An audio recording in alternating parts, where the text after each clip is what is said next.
Lucas 19, a partir do verso 11. Ouvindo eles estas coisas, Jesus propôs uma parábola. Visto estar perto de Jerusalém, e lhes parecer que o reino de Deus havia de manifestar-se imediatamente. Então disse: certo homem nobre partiu para uma terra distante com o fim de tomar posse de um reino e voltar. Chamou 10 servos seus, confiou-lhes 10 minas e disse-lhes: negociai até que eu volte. Mas os seus concidadãos o odiavam e enviaram após ele uma embaixada dizendo: não queremos que este reine sobre nós. Quando ele voltou, depois de haver tomado posse do reino, mandou chamar os servos a quem dera o dinheiro, a fim de saber que negócio cada um teria conseguido. Compareceu o primeiro e disse: Senhor, a tua mina rendeu 10. Respondeu-lhe o Senhor: muito bem, servo bom, porque foste fiel no pouco, terás autoridade sobre 10 cidades. Veio o segundo dizendo: Senhor, a tua mina rendeu 5. A este disse: terás autoridade sobre 5 cidades. Veio então outro dizendo: eis aqui, Senhor, a tua mina, que eu guardei embrulhada num lenço, pois tive medo de ti, que és homem rigoroso, tiras o que não puseste e ceifas o que não semeaste. Respondeu-lhe: servo mau, por tua própria boca te condenarei. Sabias que eu sou homem rigoroso, que tiro o que não pus e ceifo o que não semeei? Porque não puseste o meu dinheiro no banco, e então na minha vinda o receberia com juros. E disse aos que o assistiam: tirai-lhe a mina e dai-a ao que tem as 10. Eles responderam: Senhor, ele já tem 10. Pois eu vos declaro: a todo que tem, dar-se-lhe-á. Mas ao que não tem, o que tem lhe será tirado. Quanto, porém, a esses meus inimigos, que não quiseram que eu reinasse sobre eles, trazei-os aqui e executai-os na minha presença. Como nós temos visto, nesse momento aqui da história, aproxima-se a festa da Páscoa. A Páscoa era um momento de grandes emoções para a nação judaica. Afinal de contas, era na Páscoa que eles relembravam da libertação que eles tinham tido da escravidão no Egito.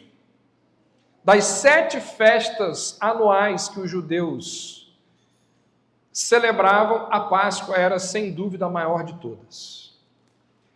Então, nada mais natural que todas as vezes em que eles estavam juntos ali em Jerusalém celebrando a Páscoa, nada mais natural que aumentasse nos judeus o desejo de que o Messias viesse para libertá-los da escravidão romana. E se você observar, e eu peço que você faça isso, aí no verso 3 é dito que Jesus está acompanhado de uma multidão que caminha ao seu lado na direção de Jerusalém. E como nós temos visto ao longo dessas semanas, a grande maioria dessas pessoas esperava pela vinda do reino, esperava que o Messias se manifestasse. Isso é confirmado no verso 11. Olha o que diz aí. Ouvindo eles estas coisas, ele prosseguiu e contou uma parábola, porquanto estava perto de Jerusalém. Olha o que diz agora. E cuidavam que logo se havia de manifestar o reino de Deus. Então esse é o contexto aqui. Eles estavam perto de Jerusalém, na época da Páscoa, diante de uma enorme expectativa de que o Messias se manifestasse. Você vai somando esses detalhes e diante de toda essa realidade, Jesus como que diz assim, espera aí, eu preciso contar para eles que não é o bem que eles estão pensando. Esse povo todo que está me seguindo, eles têm uma leitura acerca do Messias que não corresponde. A minha missão não é a missão que eles têm na mente deles. Então Jesus conta essa parábola com o objetivo de corrigir aquelas falsas expectativas que aquelas pessoas, inclusive os discípulos, tinham acerca do reino. Essa foi a última parábola contada por Jesus antes de entrar em Jerusalém. Uma parábola que trata de algumas questões bem difíceis aqui no Evangelho de Lucas. Há alguns comentaristas que vão dizer que das parábolas contadas por Jesus, narradas por Lucas, essa daqui é a mais difícil. Muitas pessoas confundem essa parábola das minas com a parábola dos talentos, registrada lá por Mateus no capítulo 23. Existem algumas semelhanças, mas elas não são idênticas. Foram contadas até em ocasiões separadas. Por exemplo, as semelhanças que existem entre elas. Um personagem principal viaja e antes de viajar, ele confia uma certa soma de dinheiro ali aos seus servos. Nas duas parábolas, esse personagem que viaja, ele regressa e chama os servos a quem ele deu o dinheiro para que prestassem contas do dinheiro que ele confiou àquelas pessoas. Nas duas parábolas também, os primeiros dois servos se apresentam e são recompensados com diligência, e nas duas parábolas, o terceiro servo, ele é castigado pela sua negligência. Essas são as semelhanças entre a parábola das minas e a parábola dos talentos, mas existem diferenças também. A ideia de um nobre que parte em busca de um reino está ausente da parábola dos talentos. Na parábola dos talentos ele só viaja. Aqui é dito que ele vai em busca de um reino. Na parábola de Mateus 19, dos talentos, a quantia confiada pelo dono aos servos é uma quantia enorme. E os servos recebem somas diferentes. Nessa parábola que nós vamos analisar hoje, a quantia é pequena e cada um deles recebe a mesma quantia. Na parábola dos talentos, existem somente duas partes: um homem de negócio e os seus servos. Na parábola que nós vamos analisar hoje das minas, existem três partes: o nobre, os servos e os cidadãos. Aliás, esse é um detalhe muito interessante de se observar no Evangelho de Lucas. E antes da gente entrar no texto, eu vou mostrar isso para vocês. É muito comum nós encontrarmos, ao longo do Evangelho de Lucas, grupos de três. Grupos de três. Na antiguidade judaica, o número 3 representava completude. Começo, meio e fim. Completude. Você não precisa abrir, eu só vou mencionar as referências aqui para você. Depois, se você quiser conferir, eu acho que eu coloquei no esboço aí, você pode olhar depois em casa. Lá no capítulo 3, Lucas diz que 3 grupos fazem perguntas a João Batista. Depois, no capítulo 4, são 3 as tentações enfrentadas por Jesus. Capítulo 3, Lucas fala que são 3 ilustrações que acompanham a regra de ouro. Capítulo 7, a mulher pecadora é elogiada por 3 gentilezas para com Jesus. Capítulo 9, nós encontramos 3 exemplos de falso discipulado. Nesse mesmo capítulo, Pedro sugere a construção de 3 tendas no Monte da Transfiguração. Capítulo 10, a parábola do samaritano tem 3 pedestres. Capítulo 11, a parábola do amigo à meia-noite fala de 3 pães. Ainda nesse capítulo nós encontramos 3 exemplos de petição. Capítulo 13 fala de 3 anos na parábola da figueira. No capítulo 15 nós encontramos 3 parábolas da ovelha perdida, da moeda perdida, do filho perdido. Capítulo 20, que nós vamos começar em breve, fala de 3 servos na parábola da vinha. Ainda no capítulo 20, nós encontramos 3 maridos na história dos saduceus. Capítulo 22, Pedro nega Jesus 3 vezes. E lá no final, no capítulo 23, são feitos 3 apelos a Pilatos. Impressionante como que Lucas vai, na sua narrativa, agrupando de 3 em 3, trazendo a ideia de completude naquelas histórias ali. A parábola fala sobre um nobre que precisa se ausentar do lugar onde mora para tomar posse de um reino e depois voltar. E antes de partir, o nobre entrega 100 dracmas a 10 de seus servos. Eles deveriam negociar esses valores até a sua volta. E no seu retorno ele recompensa os servos fiéis, repreende severamente o servo negligente e ordena sumariamente a execução daqueles que eram os seus inimigos. É nisso que se resume a parábola. Vamos ao texto? Olha aí, verso 11. Diz que, estando eles a ouvi-lo, ou ouvindo eles estas coisas. Essa parábola, ela é proferida ainda em Jericó. Lembra que nós estamos falando aqui daquilo que acontece lá em Jericó?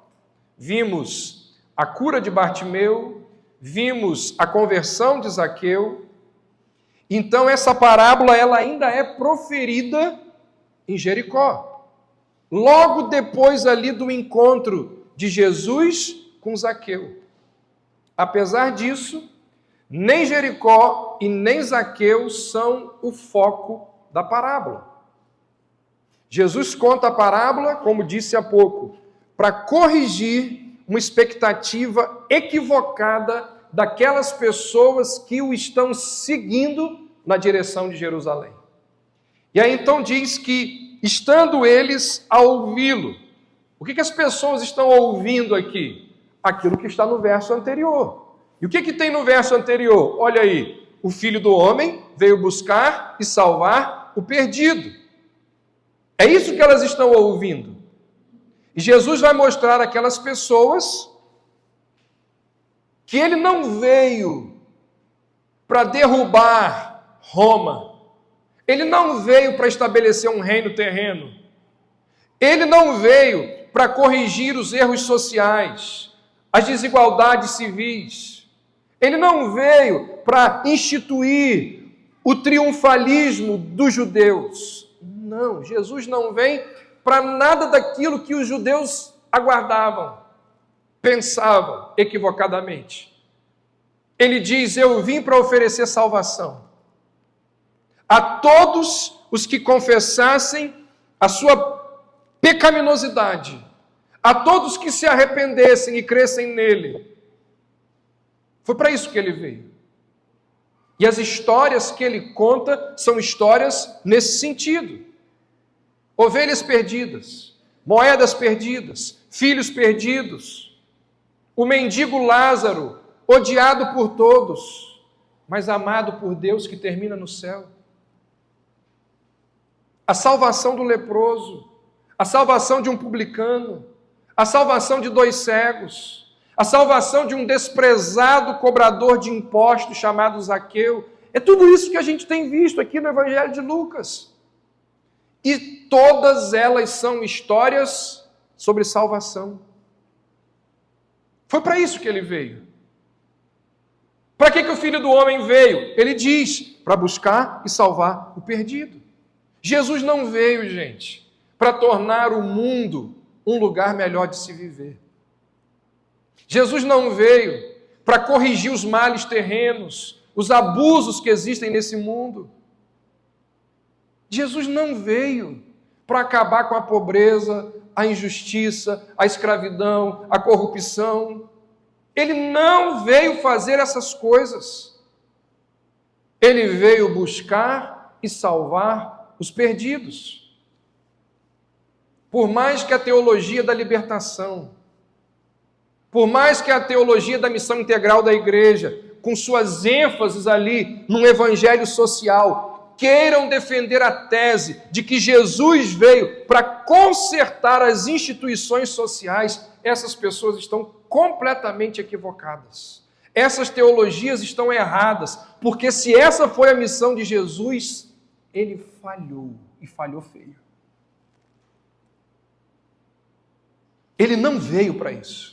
Ele veio buscar e salvar o perdido. A parábola tem início com uma expressão lucana, ou seja, própria de Lucas.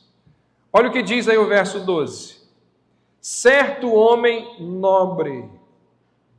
Lucas introduz 9 parábolas com essa expressão, certo homem. É característico de Lucas. Partiu para uma terra remota, a fim de tomar para si um reino e voltar depois. Esse era um costume daquela época.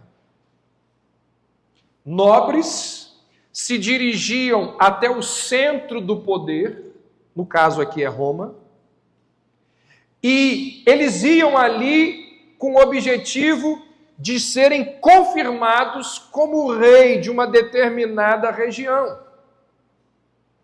A Bíblia fala de 3 membros da dinastia herodiana: Arquelau, Antipas e Herodes o Grande. Os 3 viajaram para Roma com o objetivo de fazer isso, de confirmar que eles seriam os governantes de uma determinada região. Jesus então apanha ali aquele costume e conta essa parábola.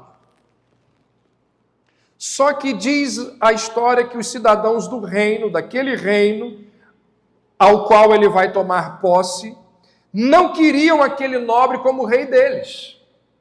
E assim eles então resolvem protestar. Está aí no verso 14, olha aí.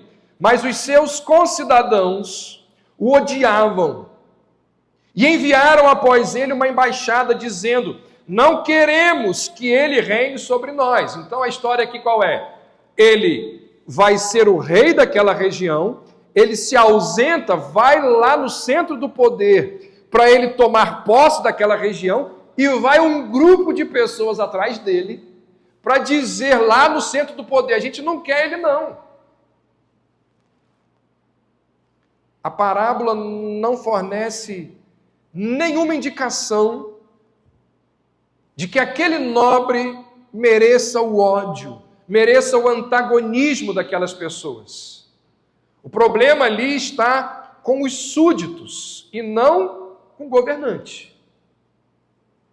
E aí então, essa declaração que eles fazem, que está aí no final do verso 14, não queremos que ele reine sobre nós, lembra muito o lamento que Jesus vai fazer daqui a pouco, ao olhar para Jerusalém.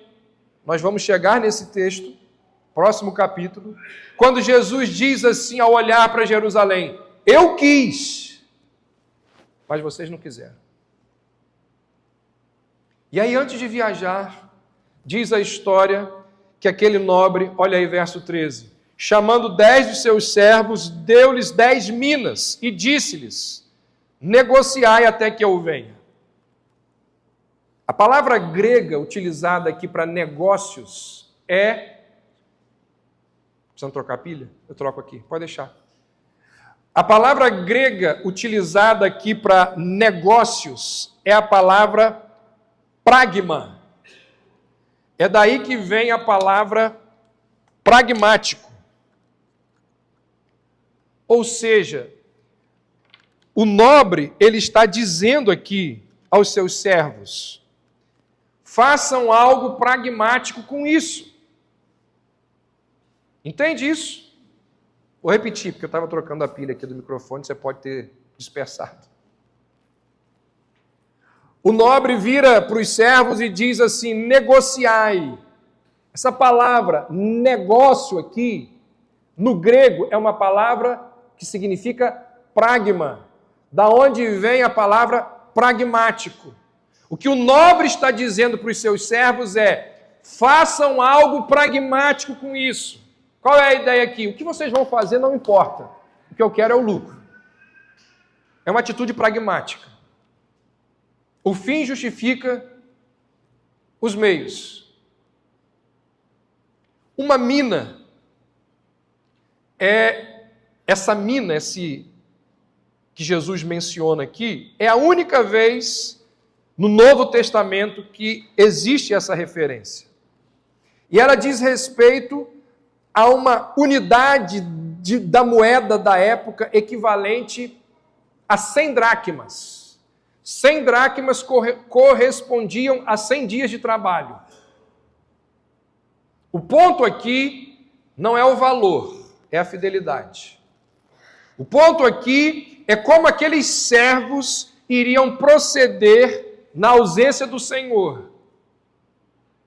O ponto aqui não é o ganho, é o testemunho. Será que eles vão agir de acordo com o chamado deles, com os dons que eles possuem? E ao retornar, aquele nobre então chama os servos e pede que eles venham a prestar contas das minas que foram deixadas com eles. Perceba o seguinte, olha aí, verso 16. O primeiro servo relata um ganho de 10 minas, ou seja, 1000% de aumento no valor. Verso 18, o segundo servo relata um ganho de 5 minas, 500% de lucro. Também é algo impressionante. Alguns comentaristas bíblicos têm dito que lucros exorbitantes como esse na Palestina, naquela época, era algo impossível de acontecer. De forma que esse lucro ele precisa ser entendido de forma teológica.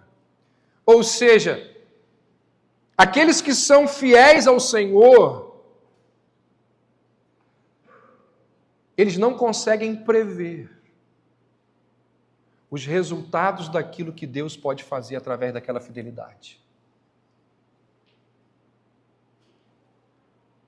Fidelidade ao Senhor sempre é recompensada de uma maneira que a gente não imagina. Esse é o ponto aqui do verso 17. E aí então aparece o servo final, o terceiro servo, que não procedeu da mesma maneira que os dois, e diz aí verso 20. Veio então outro dizendo: eis aqui, Senhor, a tua mina, que eu guardei embrulhada num lenço. Aquele servo não fez nada com o dinheiro que o Senhor confiou a ele. Diz que ele enterrou a mina num lenço. Uma coisa assim, inacreditável. E aí, percebendo a besteira que fez, ele começa a se justificar. Verso 21. Tive medo de ti, porque és homem rigoroso, tiras o que não puseste e ceifas o que não semeaste. Não é o único, mas um dos problemas desse servo infiel é o conceito equivocado que ele tem do seu Senhor. Considerava o seu Senhor um homem exigente, severo, injusto. Não amava o seu Senhor, pelo contrário, tinha medo dele. E o Senhor então questiona a legitimidade daquela desculpa esfarrapada. Está aí no verso 22 e 23. Respondeu-lhe: servo mau, por tua própria boca te condenarei. Sabias que sou homem rigoroso, que tiro o que não pus e ceifo o que não semeei, porque não puseste o meu dinheiro no banco, e então, na minha vinda, eu receberia com juros. É como se o Senhor estivesse dizendo para ele assim: olha, as suas justificativas estapafúrdias condenam você. Porque se você estava tão seguro de que eu sou rígido, você tinha que se esforçar além, muito além. O mínimo que deveria ter sido feito por você era depositar o meu dinheiro em um banco para que eu ganhasse os juros. Era o mínimo. A verdade sobre esse homem é uma só. A indiferença o movia. Ele fez o que fez porque não se importava. A coisa mais fácil a fazer era enfiar tudo num lenço e seguir com a vida. E foi o que ele fez. Ele tinha sido um servo do nobre quando lhe agradava, quando parecia que estava no caminho da lucratividade, quando fazia o que queria fazer, quando realizava o que queria realizar, quando estava perto dos outros servos e ganhava algum favor. Quando essas vantagens desapareceram, ele mostrou quem realmente era. Um ser completamente indiferente. Ele não se importava se o rei o considerava confiável. No coração dele, quando tudo foi realmente exposto, ele não tinha interesse algum. Consequência? Perdeu o pouco que tinha. Diz aí o verso 24. Tirai-lhe a mina e dai-a ao que tem 10. Nós temos aqui um princípio fundamental da fé cristã. Que princípio é esse?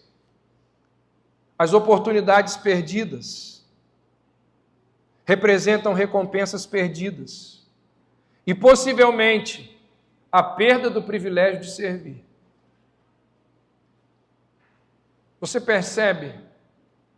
Não há espaço para negligência no reino de Deus. Neutralidade, omissão, são ofensas a Cristo. Neutralidade e omissão é um prejuízo ao reino de Deus. Irmãos, nós não temos o direito de fazer com que o evangelho que nos foi confiado fique sem utilização. No dia do juízo final, Cristo irá recompensar a cada pessoa de conformidade com a fidelidade ou com a falta dela. E aí, a parábola caminha para o final, e aqueles que ouviram essa declaração do Senhor reclamam. Olha o que diz aí o verso 24. Mestre, ele já tem 10 minas. Porque o dono vai lá, pega aquela mina daquele rapaz e dá para aquele que tem 10. E eles reclamam.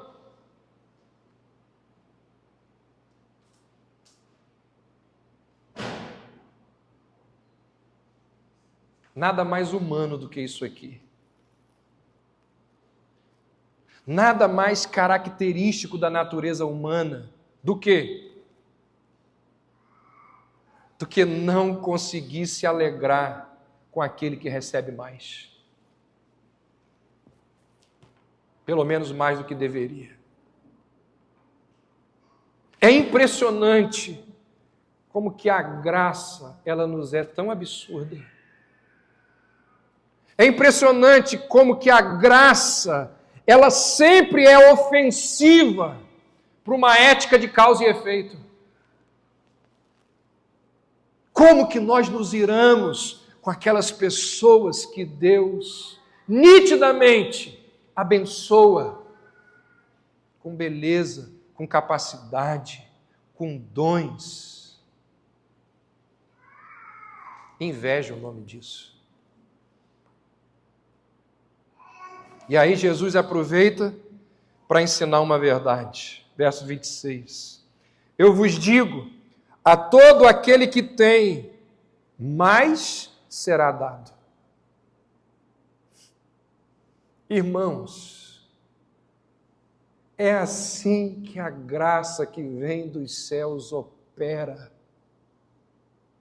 Ela nunca para, ela nunca cessa, ela é abundante, ela é interminável, ela não diminui, porque tudo aqui nessa parábola é uma questão de graça. As minas foram doadas, as cidades foram doadas, e agora mais está sendo ofertado. É assim que a graça opera. Por outro lado, verso 26, ao que não tem, até o que tem lhe será tirado. Despojado completamente daquilo que potencialmente era dele. Assim como o irmão mais velho da parábola tinha tudo em suas mãos na casa do pai e perdeu tudo. No caso aqui, o que é tirado? Oportunidade, privilégio, posição. Despojado de tudo. Então o que a gente tem aqui nessa história? Recompensa para os fiéis, rejeição para os falsos, retribuição para os inimigos. Quero fazer uma aplicação e assim a gente encerra. O que esse texto, essa parábola nos ensina? Grande, muito grande é a nossa responsabilidade. Deixa eu dizer a você que é crente, muitos são os nossos privilégios em relação aos incrédulos. Os incrédulos não tiveram os seus olhos abertos para as verdades do Evangelho. Espiritualmente, eles não conseguem discernir absolutamente nada. Os incrédulos não ouviram aquele som que vem dos céus, que transforma e consola as nossas vidas. Eles desconhecem aquelas verdades referentes à cruz, à Santíssima Trindade, à providência. Os incrédulos não sabem de nada disso. Nós temos um privilégio muito maior que os incrédulos. Não só que os incrédulos. Muitos são, e aqui eu digo uma palavra aos membros dessa igreja, muitos são os nossos privilégios em relação a cristãos que vivem em comunidades que desvalorizam as Escrituras. Exposição das Escrituras, confronto de pecado, culto teocêntrico, preocupação com a glória de Deus, zelo pela verdade, compromisso com as tradições. Através da fé reformada, Deus tem oferecido muitas minas a essa igreja.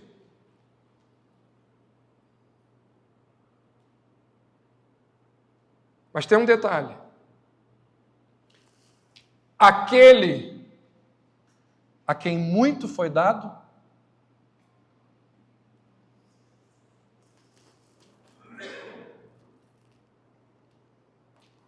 eu pergunto a você, você tem negociado as minas que foram confiadas a você?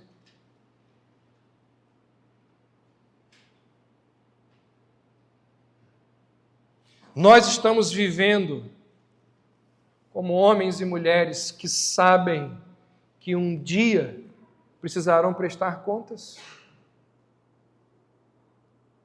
O que você tem feito com as minas que foram confiadas a você?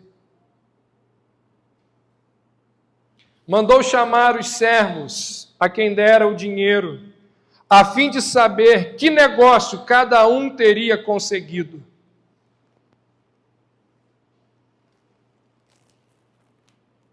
Sabe, gente, chegará o dia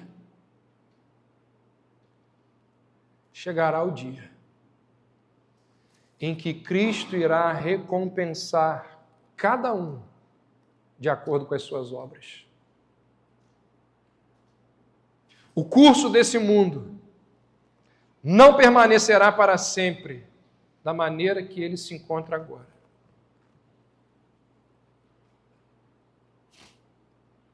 Cantamos aqui, lemos aqui, professamos aqui. Um dia, isso que eu vou falar aqui, para uma pessoa que não é cristã, é loucura. Mas nós cremos que um dia o grande trono branco será estabelecido. E sobre ele tomará assento o grande juiz. E diz a Bíblia que naquele momento os mortos sairão dos sepulcros. Você já imaginou isso?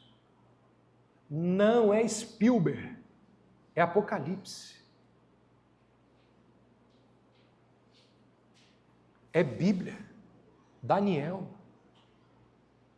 Os mortos levantarão dos sepulcros e todos os homens de todas as eras, famosos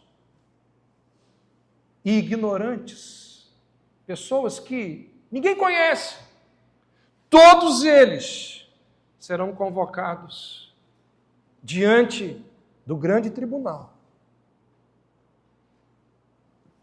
E diz a Bíblia que naquele momento os livros serão abertos.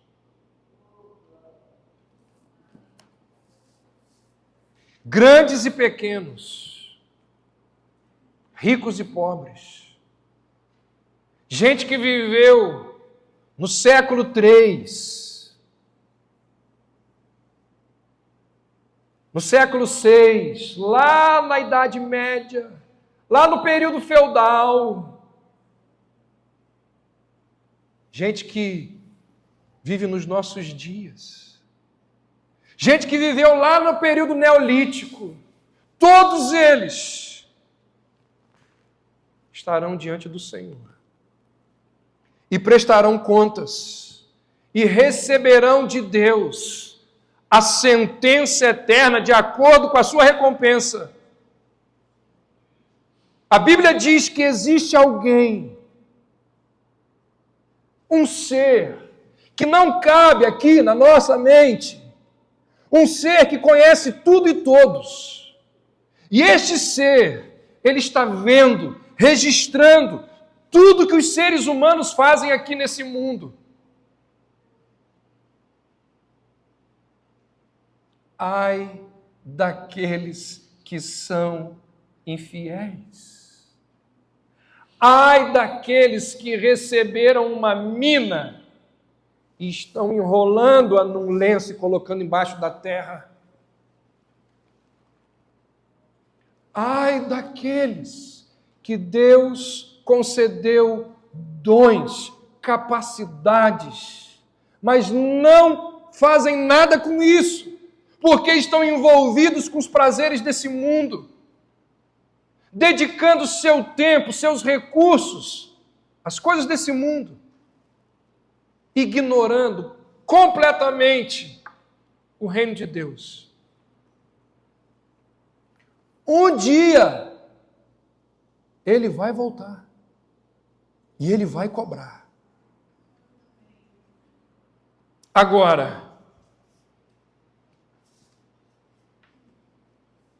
você que recebeu as minas e tem sido zeloso e tem sido fiel e tem multiplicado as minas, irmãos, que grande dia será! Jesus deixa evidente que serão recompensados com grande honra, com dignidade, todos aqueles que foram achados fiéis. Jesus deixa evidente que cada um receberá uma recompensa proporcional à sua diligência. Um será colocado sobre 10 cidades, outro sobre 5 cidades. Isso aqui, gente, esse texto aqui, essa parábola, é uma parábola de esperança, de consolo para nós que somos cristãos. Por quê? Porque com muita regularidade, nesse mundo no qual nós vivemos, nós somos desprezados, perseguidos, preteridos, maltratados. Nós que somos cristãos, quando defendemos os valores do reino de Deus, você sabe muito bem o que acontece com a gente. Mas um dia, e esse dia vai chegar. Cantamos aqui, um belo dia, almejo eu encontrar. Nesse dia, receberemos recompensas abundantes, galardões excedentes a qualquer coisa que fizemos por Cristo. Nesse dia, descobriremos que, por todas as coisas que fizemos e suportamos por Cristo, seremos recompensados 100 vezes mais. Essa história deve nos trazer consolo. Eu me lembro quando meu pai morreu, 5 anos atrás. Uma das coisas que trazia um consolo ao meu coração era essa verdade aqui. Eu ficava a imaginar ele chegando no céu e Deus dizendo para ele assim, Ismael, Cristo dizendo para ele, Ismael, olha o que eu tenho reservado para você. Você que foi fiel naquelas circunstâncias lá. E ele recebendo aquelas recompensas. Por que essas histórias estão na Bíblia? Para nos trazer consolo, conforto, ânimo, esperança. De quê? De que para nós cristãos o melhor ainda está por vir. O apóstolo Paulo disse isso, os sofrimentos do tempo presente não podem ser comparados com o quê? Com a glória a ser revelada por nós, em nós. Pensar naquele grande dia deve nos animar em todas as horas de necessidade, deve nos sustentar em todos os momentos de aflição. Daqui a pouco a gente vai acabar aqui, você vai para sua casa. Amanhã, segunda-feira, 9h30 da manhã, naquela rotina louca, insana, cheia de gente incrédula. Lembra dessa verdade. Essa parábola nos mostra o consolo que nós cristãos devemos ter na esperança da vida eterna.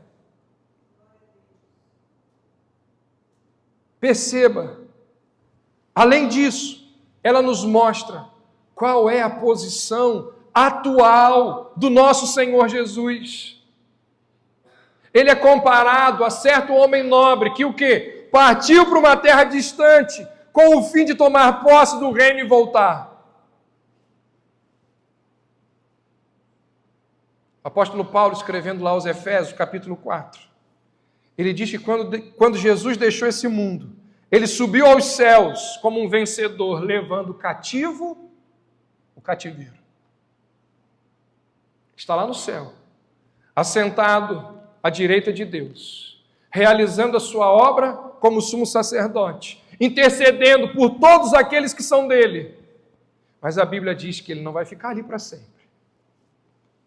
A Bíblia diz que ele vai deixar o Santo dos Santos e ele virá. E ele virá novamente com poder e grande glória. E quando esse dia chegar, ele sujeitará todos os seus inimigos debaixo dos seus pés. Ele estabelecerá o seu reino que nunca mais terá fim.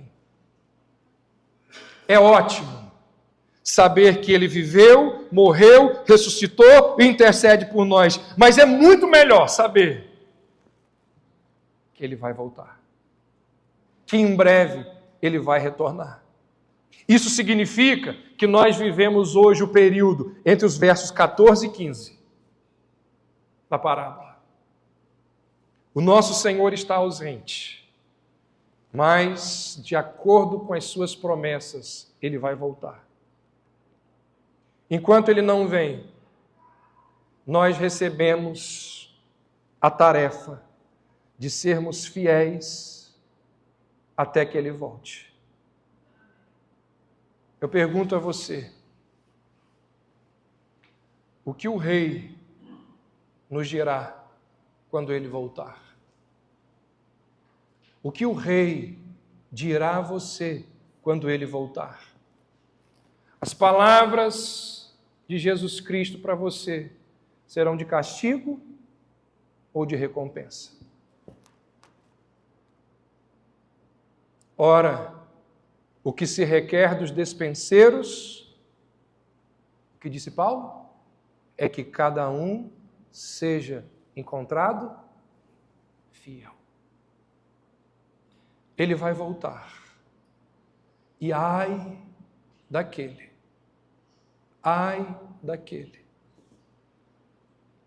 que não está sendo fiel a ele. E que coisa boa será para aqueles que aguardam ansiosamente o retorno do Rei com as recompensas celestiais. Ó Deus, ajuda-nos a sermos responsáveis com aquilo que o Senhor tem nos concedido. Livra-nos, Senhor, da negligência, da indiferença, da apatia com as coisas do Teu reino.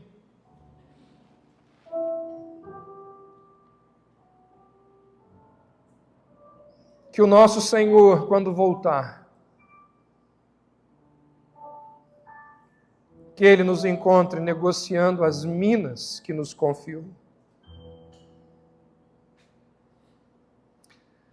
Ah, Senhor, que bom saber que irás voltar. Que momento glorioso será aquele dia quando iremos receber as recompensas pela nossa fidelidade. Ó Senhor Jesus, volte logo.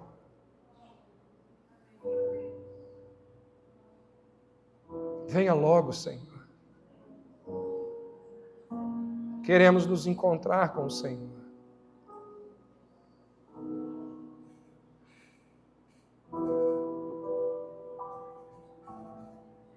Ajuda-nos a nos mantermos fiéis enquanto o Senhor não volta. Livra-nos da negligência, da indiferença, da apatia.